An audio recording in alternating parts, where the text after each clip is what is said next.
লাভের আশা নিয়ে আমন চাষ শুরু করেছেন যশোরের চাষিরা। জমি প্রস্তুত করে ধানের চারা রোপণ সহ কর্মযজ্ঞে ব্যস্ত সময় পার করছেন তারা। তবে জমি চাষ, সার, কীটনাশকের বাড়তি দাম এবং শ্রমিকের মজুরি বৃদ্ধি পাওয়ায় উদ্বিগ্ন তারা।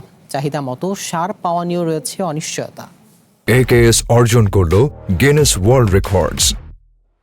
AKS যশোরের মাঠগুলোতে এখন বৃষ্টির পানি ও অনুকূল আবহাওয়ায় পুরোদমে রোপা আমন ধান লাগানো শুরু হয়েছে। কৃষকেরা জমি প্রস্তুত করে বীজতলা থেকে চারা তুলে রোপণে ব্যস্ত সময় পার করছেন। জেলার চৌগাছা, ঝিকরগাছা, বাঘারপাড়া সহ অধিকতর উঁচু এলাকায় দম ফেলার ফুরসত নেই চাষিদের।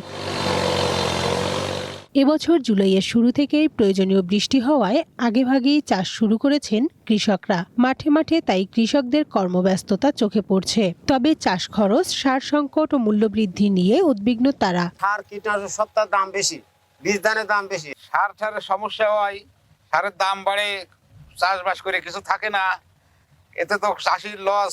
চাষের শুরুতেই জমিতে সার প্রয়োগ করার প্রয়োজন হলেও চাহিদা মাফিক সরবরাহ পাচ্ছে না। তবে অতিরিক্ত মূল্য দিলে সার মিলছে বলে অভিযোগ চাষিদের। একদিকে সার ও কীটনাশক সহ চাষ উপকরণের বাড়তি দাম, অন্যদিকে বোরো ধানের উপযুক্ত দাম না পাওয়ায় আমন ধান ঘরে তুলে লাভ করতে পারবে কিনা তা নিয়ে আশঙ্কায় রয়েছে চাষিরা। পুরো চাষ করে ধান ঘরে রয়েছে, তা বেচতে পারিনি, ধানের দাম কম, তাতে লসের পরিমাণ হচ্ছে বলে বেচতে পারিনি। আবার এই আমন ধান আসলো, আমন ধান আসার কারণে তো করতেই হচ্ছে, না করলে নয়। সমস্যা তো চারিদিক থেকে, গাড়িয়ারা চাষে টাকা নিচ্ছে বেশি।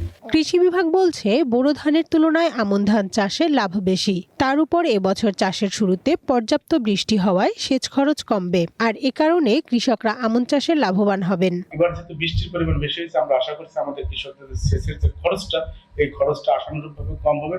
শুধু তাই না, বৃষ্টি হলে অনেকটা ইউরিয়া সারের চাহিদা অনেক সময় কম লাগে।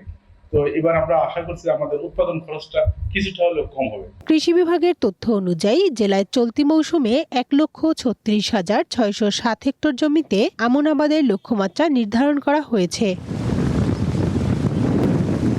One national desk.